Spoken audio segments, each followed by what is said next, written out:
Welcome to Connections with BCD Travel, an ongoing conversation about the modern-day travel program, the impact of technology, and how travel buyers can take control and drive change.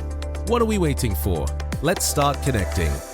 Welcome back to the pod, everyone. I'm your host, Chad Lemon. And I'm your co-host, Miriam Moskovich. And you know that we make it really easy to connect with us. So you can send us an anonymous text message through platforms like Apple Podcasts and Spotify. And you can also send us a message by heading to bcdtravel.com/podcast. So if you have a feedback or a topic suggestion, let us know.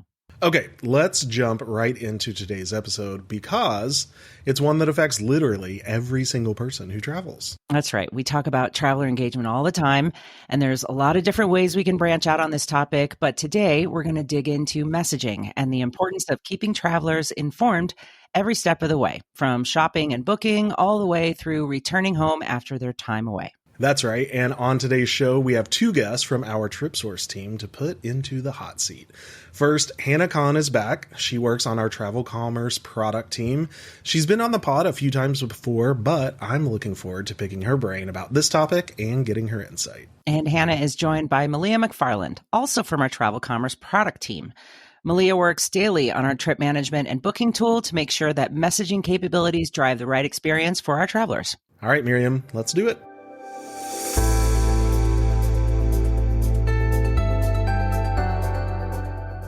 Hannah, Melia, welcome to and welcome back to the pod. Hannah, let's start with you. As we said at the top of the show, traveler engagement can go so many different directions. But on this episode, we're really digging into messaging and why that's a critical piece of the puzzle. First, why is that? And second, what is it that you and the product team hope to accomplish? Hey, Chad, thanks for having me back. I hope it's not a hot seat, but yeah, I'm psyched to talk about messaging and the role that it plays in traveler engagement. It's really critical because it directly influences how travelers interact with the program, make their decisions, and feel supported throughout their journey. So our goal is to help clients design a really clear communication strategy, one that influences behavior so that everyone understands and knows what they're supposed to be doing. I think we always talk about how travelers want to do the right thing. Sometimes they just don't know what's out there. We want to be able to improve productivity with messaging. So, well-timed messages like reminders or confirmation, they just reduce the administrative burden on both travelers and travel managers. So that's important. And then of course about boosting engagement. And, what does that mean? And that's really about the relationship that you have with your team and your travelers. And do they trust you? And do they know that you're there to support them? So that's what we feel is the most important part, when you build your communication strategy. If you're a Connections loyalist, you know that I love talking about how we got to where we are today in business travel, because I think it gives us excellent insight into how we should progress in the future. So, Melia, as someone who works on our travel engagement technology for years now, can you describe what it was like in the past? How were we engaging with travelers, and what was, quote, messaging even like? So messaging was more of a one-size-fits-all approach. You book a trip, you get an email. Your flight is canceled, you get an email. For the big things, you would get an email. And hopefully you got a bit more guidance via email as well. Very little personalization, very little understanding of where the traveler was on their journey. Right. And that's all changed and continues to evolve to best meet travelers where they are. So targeted messages through preferred channels at the right time. And why do you feel like messaging is crucial for travelers today? Why do you and your team put so much time and effort into this? Because we know how much staying connected matters. When a traveler is on the road, having quick access to important information reduces stress, and it helps them navigate the journey with confidence. For instance, we know that a lack of access to emergency contact information is cited as a major source of stress for travelers. Yeah. That tells us that messaging is about more than convenience. It's about peace of mind. Effective messaging keeps travelers confident and informed with things like real-time updates, risk alerts, and quick access to their travel program details. And that allows them to focus on what matters most, like the trip, the meeting, the experience, instead of having to worry about the logistics. Hannah, you've been on the pod before, so you know that we like to talk directly to travel managers listening. So in your opinion, how can companies effectively manage and choose the right communication channels? Are there any strategies behind connecting with their travelers the right way? I think context matters the most. So Yeah. it's really important that you're talking about time and frequency, understanding that there's different preferences and access points where you can come in. Melia was kind of making fun of email. I think it's a very sort of legacy way of communicating. So I think it's important that, again, that whole idea that one size doesn't fit everybody.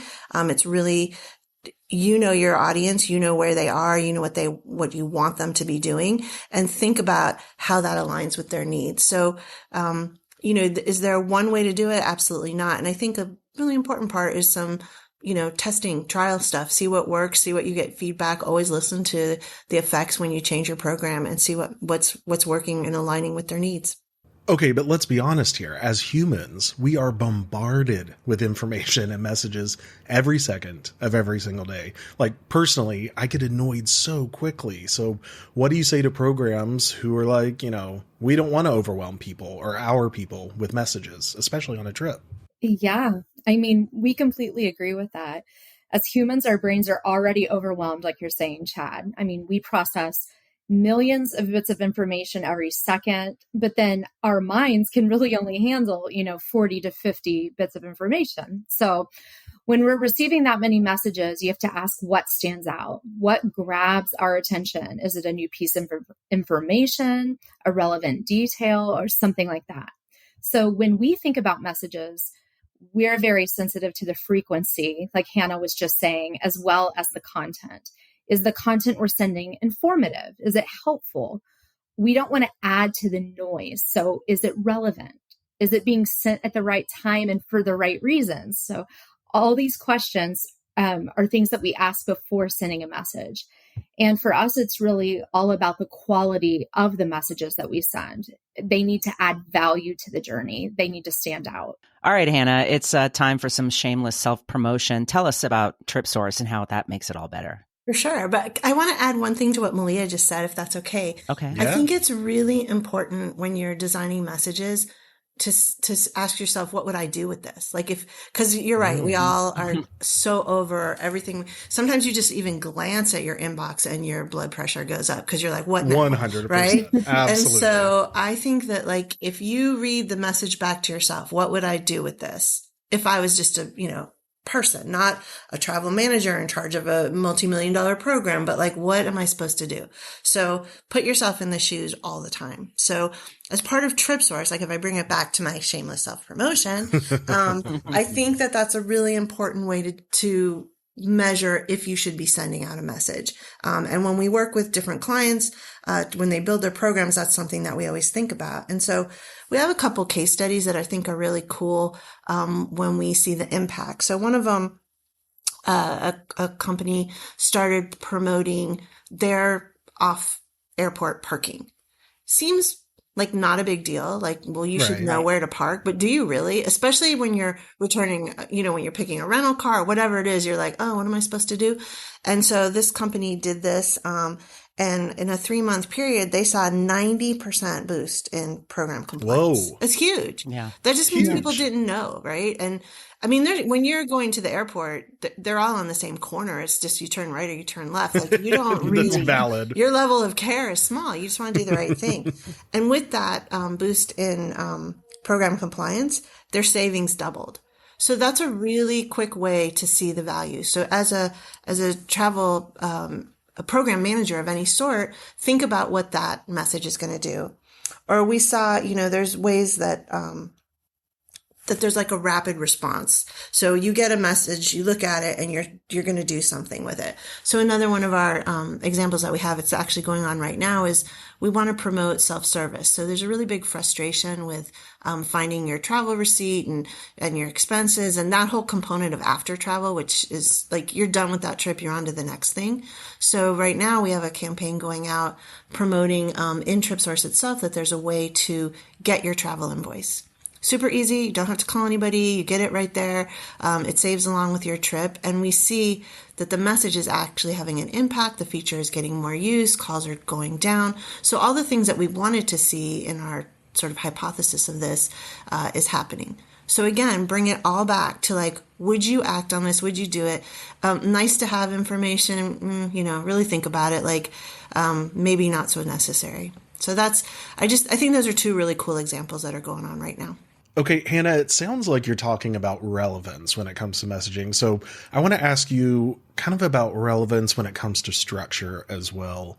What's your opinion on the areas that are most important when it comes to traveler engagement? Well, that's a good question. I think it comes down to, I always think in three. So this is what I would say. Policy. So kind of what we talked about, like, am I doing the right thing? Am I on the right track? Am I going to get in trouble? Nobody likes to get in trouble.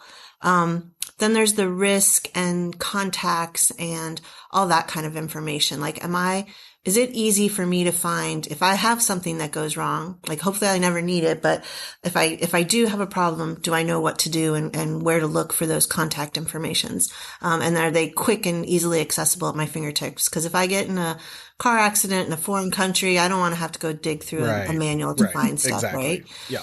And then listen to me. So I think this whole idea of experience and sentiment polls are really important. Like, if I had a great experience or maybe a not so great one, and I share that as a traveler and I share that back to my program manager, I hope they take that seriously because I'm on the road for you, right? I'm doing work. Right. And so those are like, if you could, I think there's a lot of branches in those three categories, but those are the big ones. Well, and Melia, so we just heard Hannah give us a couple examples, but without going into all the details of all the messages, can you give us a breakdown of the types of messages we're really talking about here that travel programs can implement? Yeah, definitely. So our model supports three types of messages. We have core, standard, and custom. And I can tell you a little bit about each one. So core messages let travelers know when their itinerary is ready for viewing. They inform them of any necessary documents they may need for the trip and provide flight status updates. And risk alerts are also considered core messages, and those are sent to travelers within 50 miles of an incident. And one of the great things about core messages is that they're automatically activated. So that means they're on for all TripSource users. Then we have standard messages. Those provide information and quick tips that drive good traveler choices. These include things like Hannah was just mentioning with like airport parking, hotel amenity reminders, and rental car insurance guidance. And they're designed to drive policy compliance and reduce spend. Experience polls are also offered as a standard message option. And then finally, we have custom messages, which are one of my favorites because they basically are available to ensure travelers are getting the exact information you want to share and exactly when you want to share it. All right, let's zero in on travel risk management. We all know that's the number one priority for most managed travel programs. And we know that messaging plays a huge role in your company's duty of care program. So Melia, let's have some examples around travel risk management. Yeah, you're right, Miriam. Traveler security messaging does play a big role in a company's duty of care, and TripSource messaging is designed to help travelers prepare for the unexpected. We provide two kinds of messages that keep travelers informed. I mentioned risk alerts earlier, and they're part of our core messaging program and are automatically sent to all TripSource users within a 50-mile radius of an identified risk. Risk alerts are sent for warning and emergency level issues. So typically these include something that's high impact or disruption due to security or weather, or any other transportation related events. A risk alert is triggered if an incident occurs 5 days before the start or any time before the end of a trip. And they're sent as push notifications added to a traveler's trip timeline within the app, which is really convenient, and added to the message center for travelers who use TripSource via desktop. And if they need more information on those incidents, they can click and get more details. We also offer emergency response alerts that trigger a two-way communication opportunity for travelers to reply if they are safe. And then those responses are relayed to Decision Source, where a report is generated for the travel managers. Those emergency response alerts are sent when an incident occurs within 50 miles of a location listed on a traveler's itinerary. And those incidents are incidents that cause major risk, injury, or the potential for death to a traveler. So emergency responses are delivered through TripSource, through a mobile push notification, and in the message center. And then once that traveler opens the alert, they'll see a window with more information about the incident, along with a prompt to select if they're safe. So it says, I'm safe. They can click on that or just close the window. If a traveler chooses not to respond, the client's travel manager or another designated contact can reach out to the traveler directly. Emergency response alerts do require implementation, and clients have to subscribe to Decision Source Traveler Care for those. But the cool thing is that both are available at no charge. And oh, wow. Love that. Yeah, I think that's something that's really cool because they provide peace of mind for travelers and their organizations, right? Anything to add, Hannah, to what Melia said? Yeah, so we have two different kinds of messaging. We have event versus time messaging.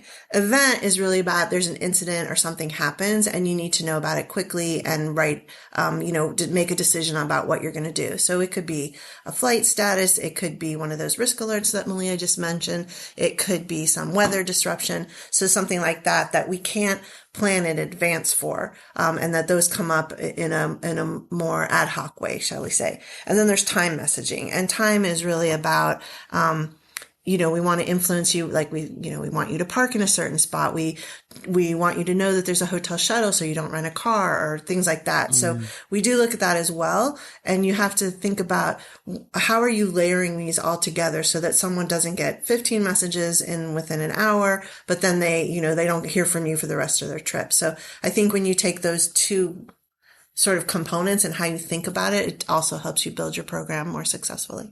Okay, we always end the podcast the same way with the same question, but lately we've been kind of straying from that, and I think this episode will be no exception. So I'm curious to know two things. What's next for TripSource messaging capabilities, and how do you see messaging evolving to meet the needs of business travelers? Who wants to take which question? I'll take the first question, Chad. So okay. What's next for TripSource messaging? I think travelers receive more prominent in-tool messaging, such as banners that stand out with relevant messages that influence their behavior, whether the messages are sent pre-trip, on-trip, or post-trip. And I think another thing that I'm pretty excited about is that we're going to see more destination messaging. So let's say there's a female traveler, she's staying at a hotel in an area of a certain city. Maybe she orders room service instead of venturing out at night. Those destination-specific messages would influence her decision-making while increasing the traveler's confidence and keeping her safe and informed. So I think we're going to see a lot more, like I said, relevant banner in-tool messaging that is eye-catching and can influence behavior as well as the destination messaging. And I think I'm the most excited about that. So I think that leaves me with, how do I see messaging evolving? Is that right? You got it. I love this question because I think it's all about personalization. I think traveler profiles will become really, really important. And instead of like where we are now and where we're emerging from it, but it's pretty black and white, like what, do you like an aisle seat or do you like an early flight? I think we're going to see big changes, and it'll be more like, I'm vegan and where should I eat? Or I'm a huge, Starbucks fan and where will I find a Starbucks? And so I think this sort of geolocation or the idea behind, what am I interested in? Is it like, if it's a hotel that I don't need a car for, like, is it in a neighborhood that has stuff around it and things that appeal to me? So that's this personalized where travelers are less and less a commodity and more about really getting unique messages that make you feel engaged, that your program cares about you and knows what's important to you. So I don't think that's too far off, actually. Like, I don't know what we mean by future, but I think in the next, couple years, we're going to have real defined, personalized messaging programs.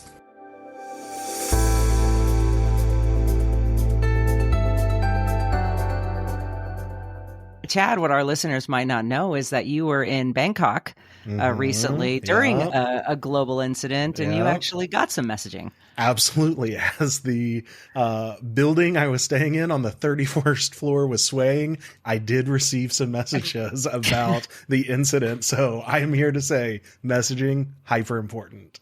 But Did you mark that you're okay? I told everyone that I was okay once I was safely outside.